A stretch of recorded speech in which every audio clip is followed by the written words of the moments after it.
Alright, hello. Good day to all of you. So today I'm going to be running through how to set up a company in Blackhawk X205. This is mostly for my friends who need to know how to do this, but I'll sprinkle some stuff in there for the newer people as well. So the first thing you're going to want to do, right, is you see all the lovely buttons on the side of your screen. You first want to go to your headquarters. It's your private headquarters. That's where we're going to start with a lot of this stuff. So once you jump into this, and you have to do this before you do anything else, or else your company will not work. I don't have it now because I already. Oh no, I guess I still do. So it'll present you with this tutorial, and I'm gonna skip through it because I have it on my other profile, my main account. But once you run through this, this will set up a majority of just the basics of setting up a company. It'll walk you through everything you need to do. And yeah, I'll skip to the part where we get good. So. Alright, so I've just gone through the basics of the tutorial now, and I'm ready to walk all through. So the first thing to note is I want to start off with this in case you ever get confused later on or don't want to come back and watch me yap again. There is a help up here. It's fairly fucking hard to read up there, but you can kind of read it. Just take screenshots and watch it. So, and it's on most of the screens that have it. So, to start with, when you open up your company, right, you just press F, standard interactive key for a lot of stuff. And you'll be presented with your resources, your training, and your deliveries, right? I don't have any right now because it's a new account. I'll switch over to my other account, which should have at least some on it right now, in a minute to show you what it'll look like later on. And yeah, let's get right into it. So to start with, you've got personnel. It'll walk you through actually hiring people and putting them into assigned positions. But as you can see, you can assign them to different places. You can dismiss them. They all have different ratings, and they're better at different things. You want to make sure you use that to your advantage. So you can assign them to different things. So to start from the top, right, you've got logistics. Shit, I have to click something. We'll assign them to logistics, right?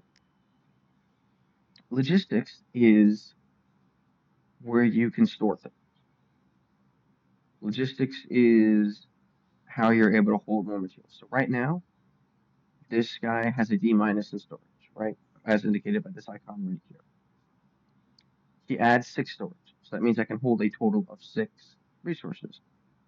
If when you get higher level, it goes up to S plus, you can hold more resources, which allows you to make more money later and have them. You can have better resources. As you can see on the left side, or the right side, fuck me.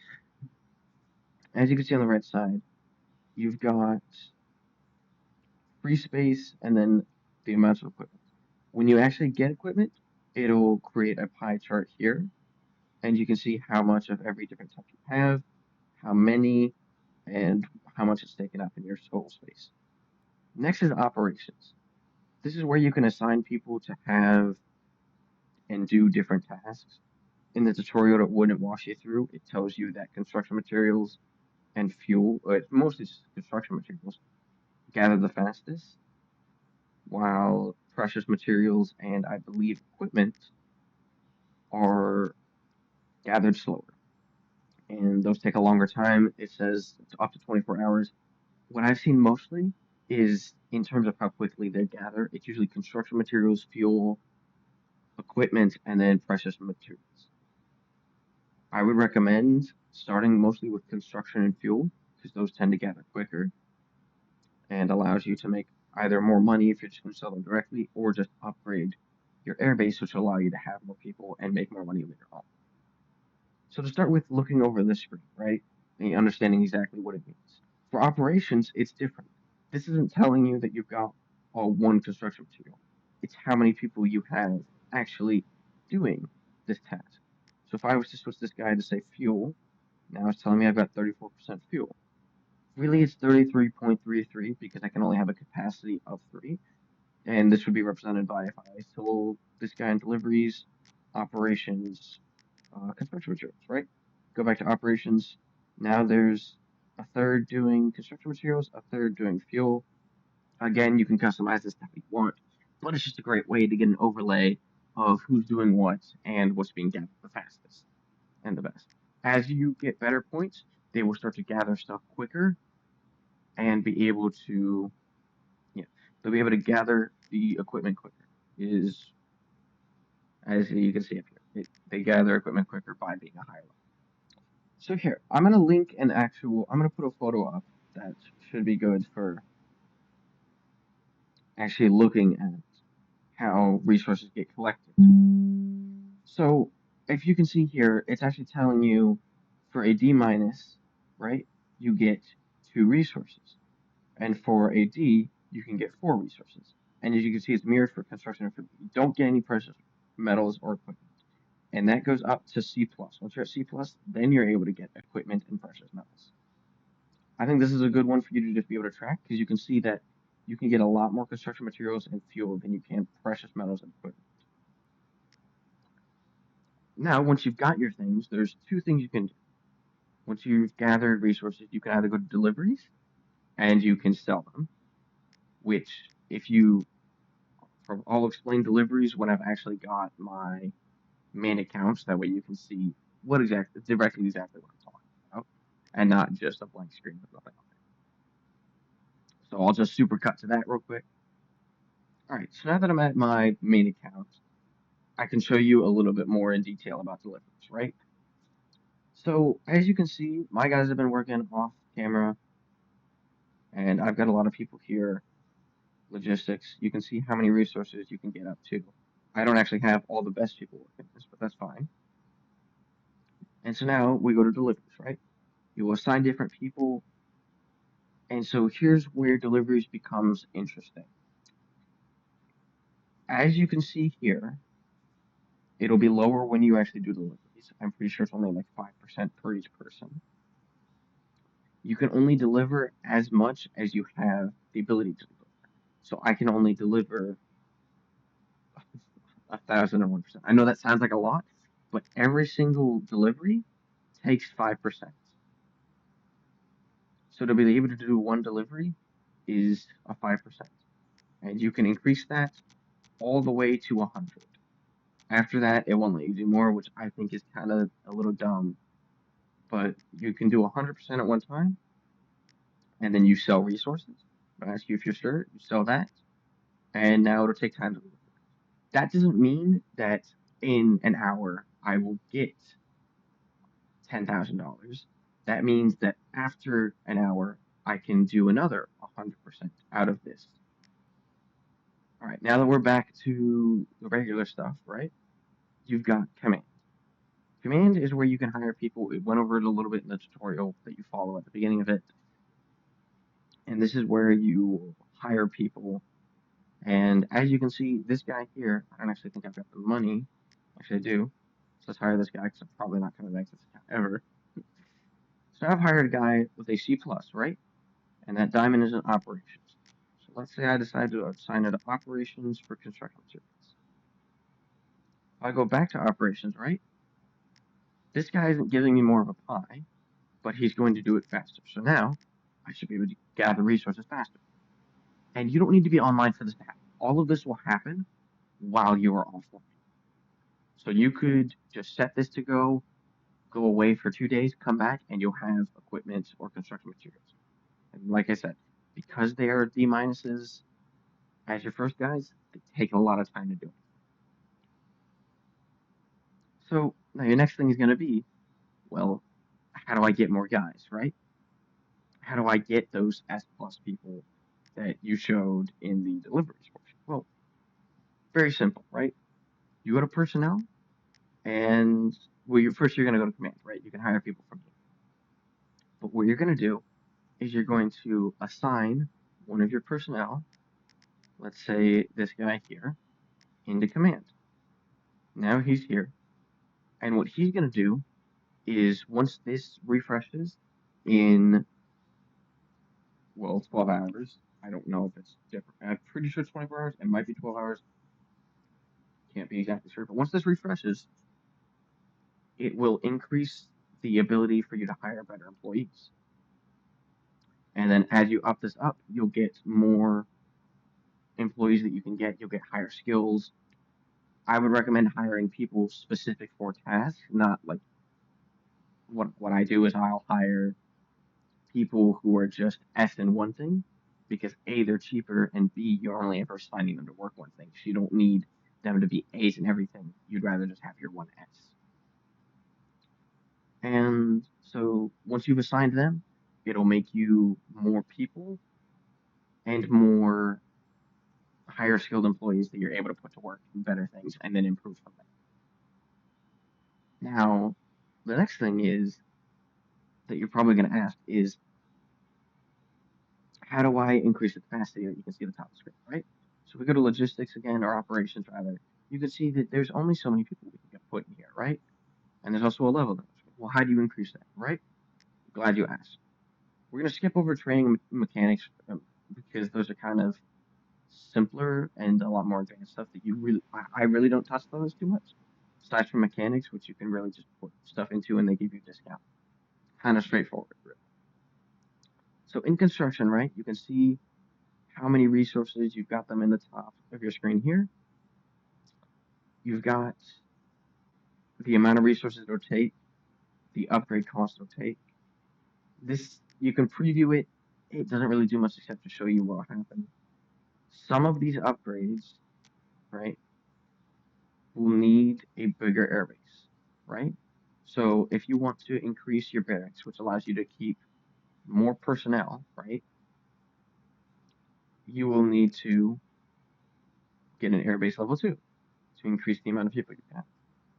And that's noted by how much you need here, and then you click purchase, and it tells you prerequisites that's not met. So you need to upgrade your airbase first, and then you can upgrade your barracks. And then as you can see, you've got everything else that you can upgrade. So this still requires, the basic depot requires a airbase level 2. The deliveries, I'm pretty sure require an airbase level 2. Yep. And then once you upgrade all this stuff, you're able to put more people into these tasks. You're able to have more people do a lot more stuff. Pretty straightforward, pretty simple. A lot of the lower things here, I would say don't worry about it too much, because airbase management, I believe, becomes important for higher tiers, but not too much for the lower tiers. And gunsmith allows you to hold more guns. Helicopter mechanics allows you to put more people to repair helicopters. Training center, we'll actually fast over to that real quick. So training centers, you can put people to teach and people to learn. The problem is you can't train past an A plus, as you can see up here, which means it's better just to hire people who have S or S plus and just keep them around, and then just fire the people you don't. So now you can put people in to train, and this might be better at lower tiers. So like I could put this C plus person into, where is it? Oh, training is full because I don't have the first one. So what you need to do first is actually go to construction and go to training center and build your first one. Once you do that, you're able to put like the C plus person, who's actually got a D plus as well. I didn't even notice that. But you're able to put, say I wanted to increase my operations. I could put this C plus person into training, and I'd click it as teacher, and then I'd go to another guy, I'd click training, and there's going to be another button that'll pop up that'll say student. This will take time, but it's able to increase the overall ability for someone to do work. All right, and after that, that's really it. That's the majority of how to set up a company. But your next question might be, well, how do I make stuff? What's the fastest way to get from 0 to hero, right? And that's going to be by actually going into Ronograd, and I'd say launching custom games, which will be located at the bottom left of your screen. Alright, so I have found a map that is actually, I'm going to link in the description because I think it's actually the best map that tells you where everything can spawn. And it tells you where things could spawn. They're not always 100% guaranteed to spawn there, but it is good to know. Alright, so now if you're on the page that I've linked in the description, right, you can see on this map where everything, all the resources should spawn and where they've been programmed to spawn, right? So, and if you're confused as to where the starting point is, everything else is just on the map. They've got a lot of other good maps that can tell you where stuff is. But for now, I just want to walk through where you can get stuff from, right? So there's a couple different vehicles that spawn, right? As you can see in the kind of the images that I'm showing on screen right now. There are bigger trucks that will give you more resources, and the smaller trucks give you less. But that doesn't necessarily mean the smaller trucks are worth less. That just means that they will give you less. And some of them are a little better, some of them are worse. You just need to know what you want to grab. So I will walk you through what I think would be the best strategy for actually making resources, right? As a starter. Once you get higher up, you might want to start going for different places. Like, as you can see, there's a lot of stuff that spawns over here in Naval, right? You can see all these different dots of stuff that should spawn pretty easily. The problem is, to actually get out of here, you would have to trigger a lot of alarms to actually get out of here. So I wouldn't recommend doing Naval. You can usually do the second big town. I believe that's Kamchak, not Kamchatka. That's not the right name. It's not village. Whatever the town is, I'm just gonna call it town for now. This is town now. So if you go to town, right, there's a vehicle that spawns on the backside here.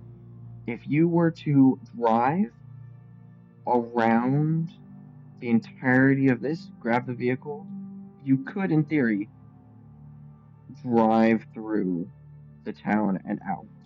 But there are tank traps here that you could get stuck on. What I would recommend doing if you were to go and grab this fuel truck here is just follow the same route back out and around, and then you should be just free to get back to base itself. The thing I would recommend the most, though, is looking at city. Because the thing why I wouldn't recommend quarry is there's mines on this road here. And they're easy to spot. I'll show some photos of them. But if you hit them, they will greatly reduce your health and could just get you killed and lose the vehicle right then and there. So what I'd recommend doing is either get on this road here by grabbing a vehicle, dropping onto this bottom road here, and then driving out, or maybe getting this vehicle here, hopping on the main road, and then just booking it out because there's no mines on this main road, just on this road here. The only problem is getting to here, which is easy with a little bird or Blackhawk or just some helicopter landing on this side here. But if you are just starting out and have a vehicle, running through here is going to get you detected because there's a lot of guys on this road. However, my recommendation is to instead head for these two here. Now, this is city. This is actual Ronograd city here. And now it is a main part. They've got a lot of mortars, a lot of rocket men that sit on these buildings here. However, there's not any enemies that you will usually spawn around this stuff here. So what I'd recommend doing is when you're coming from base, right? There is going to be a small checkpoint that spawns here with a mine. I'd recommend clear that out just that way you don't have to deal with it for the rest of the game. Once you've pushed through there, you could either quickly go through the tunnel. There are mines on the outside of this road here that were in a before photo that I've shown. And just book it along the side and come around to here and then park yourself and grab these trucks. Or you could try to drive along here and then just infill from the rear here. I would not recommend coming down the main way because there's enough guys there that's just going to get caught, and once they start shooting, it's going to be a lot harder to exfil with vehicles. What I would recommend doing once you get here, right, if you whichever way you decide to travel through, can I? No, just go to main page. I didn't know if I could. Okay. Once you've made it to here, right, you can either try to back out through the gate that is here. It would take a lot of finagling, and I wouldn't recommend it. Or you can just drive straight through. I know there's stuff that's labeled here, it doesn't exist in the game. You can just drive straight out this way and either turn around and try to stick along this wall back to the road over here and get out, or you can make this turn. There are going to be guys here, you're probably going to be spotted when you get out. And if you do start to get spotted when you're on your way this way or this way, while you're walking up, just prone. The guys can't really see too well when you're prone. So just go prone and then sprint a little bit and then go prone and sprint a little bit until you get to here. Once you get to here, like I said, you either can turn and go out this way, or you can turn and follow the road back this way. The mines that spawn here, oh lord, that zoomed in way too much. The mines that spawn here, if you're close enough to the wall, you should be able to get out without any injury to yourself. And if you do drive along this side here, you will keep yourself safe from the rocket man who can shoot at you, and you should be able to make it out without too much incident. So that's what I'd recommend doing, is tracking along here, riding back down this alley, and then out through the tunnel, and then go and sell your resources. And then now you've made resources, and you can go in, sell those, or keep them till you make more money, or just upgrade your base, and then make more money off of that. But that is the basics of setting up a headquarters, or your company, as I like to refer to it as. I hope this helps, and if there's any other issues that come up down the road that need to be addressed, just let me know. I'm happy to do another video on this, or just walk you through if you've got specific questions. There's no one right way to grind this. It will take a lot of time to do, but once you start doing it, you'll make bank every day. So, happy hunting and good grinding to all of you.